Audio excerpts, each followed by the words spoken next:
नमस्कार दोस्तों, आप सभी का स्वागत है आपके अपने YouTube channel study with Ranjeet में। आज के वीडियो में हम लोग क्लास 10th के मैथ के चैप्टर नंबर 5 यानी समांतर श्रेणी के बारे में पढ़ेंगे। तो चलिए शुरू करते हैं। और सबसे पहले हम लोग समांतर श्रेणी को पहचानना सीखेंगे।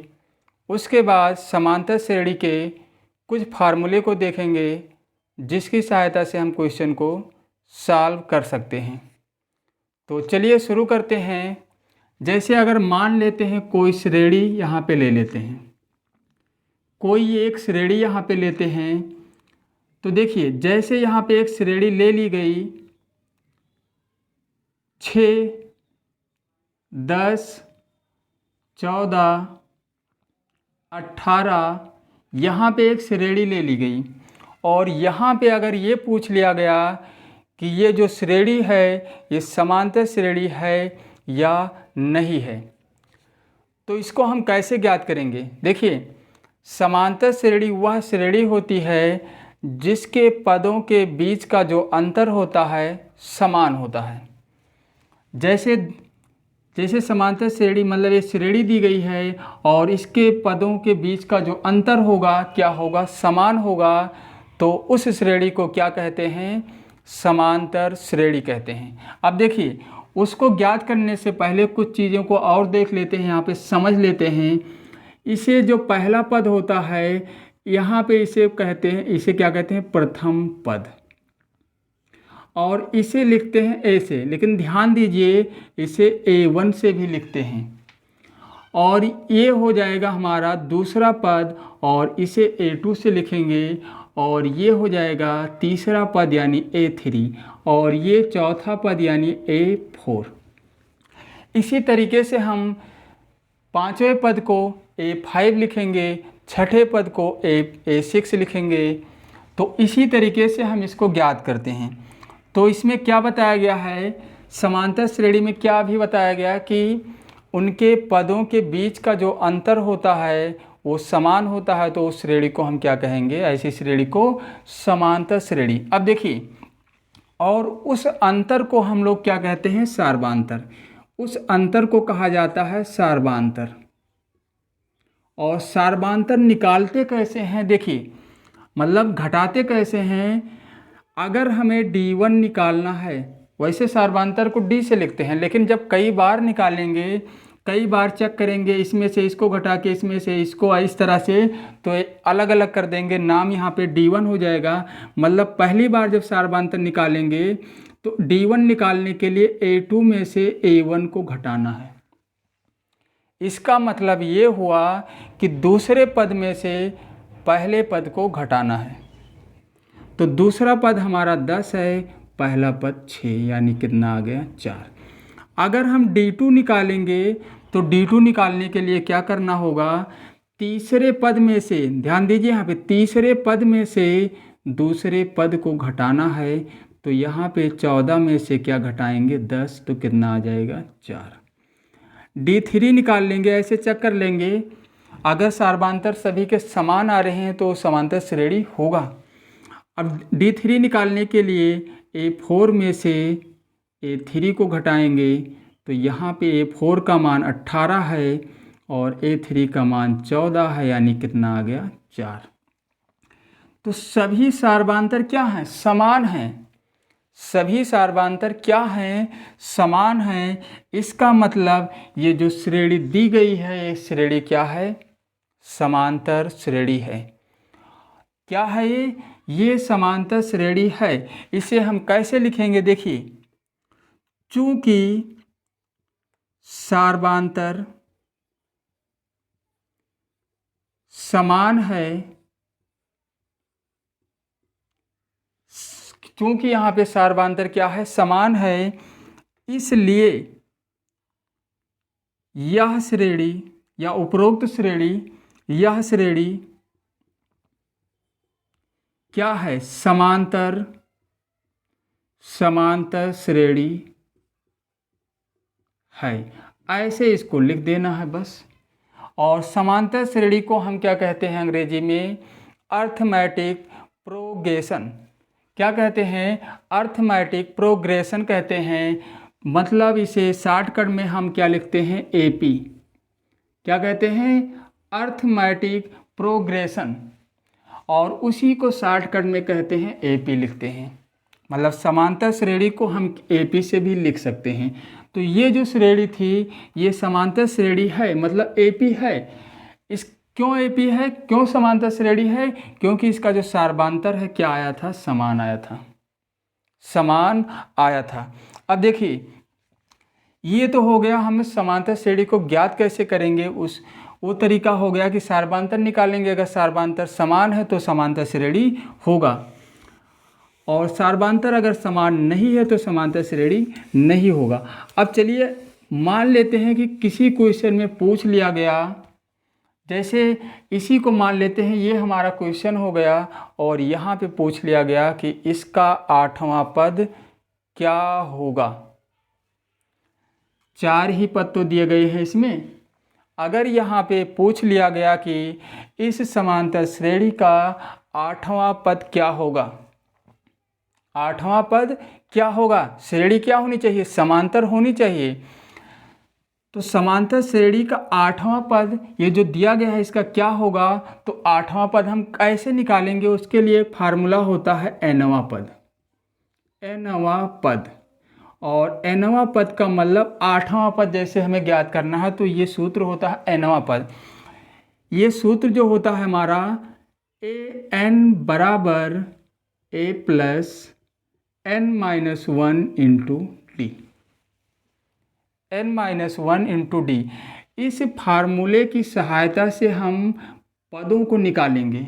अगर 7वां पद पूछा गया, 8वां या 10वां पद, कोई भी पद पूछा गया है तो उसको इस फार्मूले की सहायता से ज्ञात करेंगे। अब देखिए चलिए मान लेते हैं इसी क्वेश्चन में पूछा गया क्या?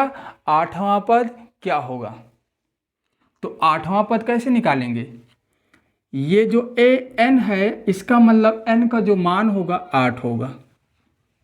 n का जो मान होगा क्या होगा? 8 बराबर a का मतलब क्या बताया गया था? ये तो बताया गया था प्रथम पद को हम a से भी लिखते हैं और a1 से भी लिखते हैं। तो a जो है हमारा प्रथम पद क्या हो गया? प्रथम पद क्या है? 6। तो यहाँ पे क्या लिखना है? 6 प्लस क्या लिखेंगे? n तो बताया ही गया कि जैसे 8वां पद ही तो पूछा गया है। क्या पूछा गया है? 8वां पद, यही हमें निकालना है। 8वां पद, 8वां पद हमें निकालना है। क्या निकालना है? 8वां पद। क्वेश्चन ये मान लो पूछ लिया गया, तो 8वां पद निकालने के लिए हमें इसी सूत्र की सहायता तो लेनी पड़ेगी। तो a का मान क्या हो जाएगा? 6, n का मान हो जाएगा 8। 8वां पद निकाला हम -1, और d का मान अभी निकाला ही गया था सार्वधातर, कितना? 4 गुणे हो गया 4 d का मान। तो जब इसको हल करेंगे तो ये कितना हो जाएगा? 6, 8 में से एक माइनस हो जाएगा 7, और 7 का गुणा 4 में हो जाएगा, तो 6 और 7 चौके 28, यानी हो जाएगा 34।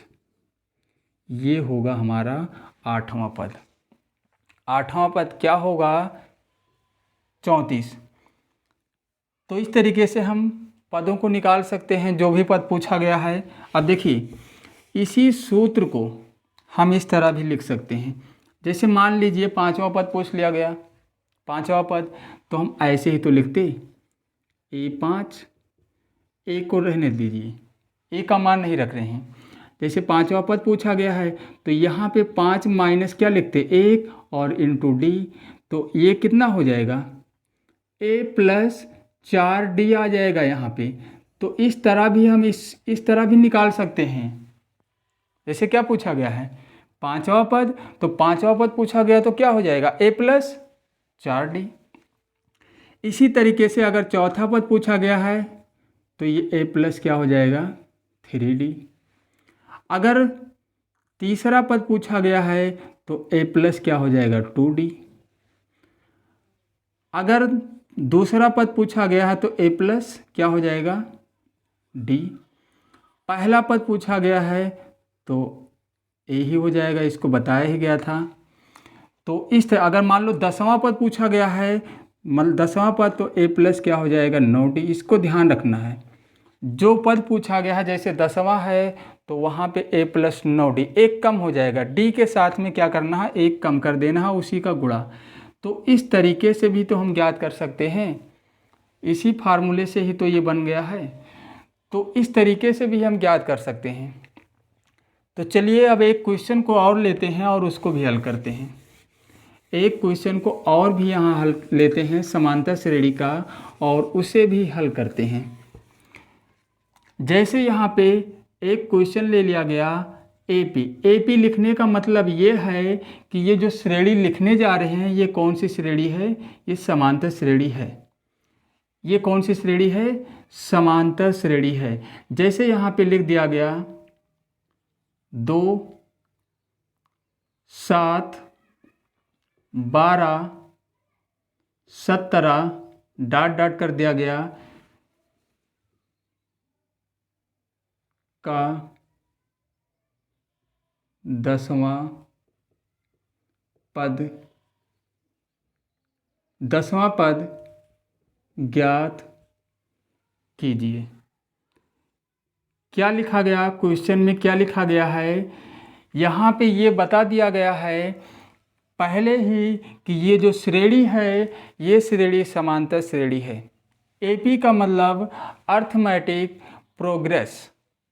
प्रोग्रेशन क्या होगा, अर्थमेटिक प्रोग्रेशन होगा, और इसका मतलब क्या हो जाएगा एपी। तो इसका मतलब ये जो श्रेणी है ये हमारी श्रेणी समांतर श्रेणी पहले से ही है। तो देखिए समांतर श्रेणी पहले से ही है, इसका मतलब हमें 10वां पद निकालना है। तो उसके लिए देखिए 2 तरीके बताए गए हैं। तो उसके लिए सबसे पहले हमें क्या ज्ञात करना होगा, ए। तो ए हमारा 2 है, प्रथम पद क्या है, और डी एक ही बार सर्वांतर निकालना, क्योंकि यहाँ पे क्लियर कर दिया गया है कि ये समांतर श्रेणी है, पहले ही बता दिया गया है। तो कोई ज़रूरी नहीं बार बार सभी पदों में से घटाएं। तो डी यहाँ निकालेंगे, मतलब 7 में से दूसरे पद में से पहले पद को घटाएंगे 5, डी का मान 5।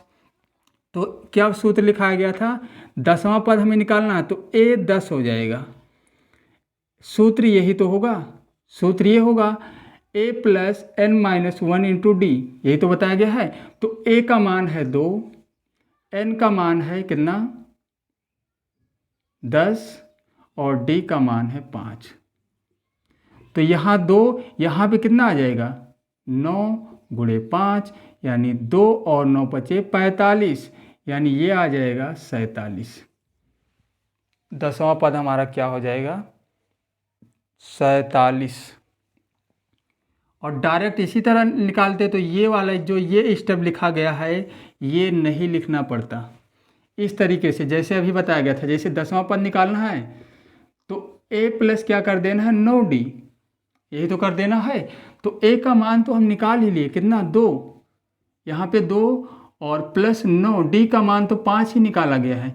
मतलब एक स्टेप जो ये लिखा गया है इसको नहीं लिखते, डायरेक्ट यहाँ से हम हल करते और जल्दी थोड़ा समय की बचत हो जाएगी और तुरंत ये सवाल हल हो जाएगा। तो यहाँ 2 9 बचे 45 हो जाएगा, और 45 तो 47। तो इसी तरीके से हम भी ज्ञात कर सकते हैं।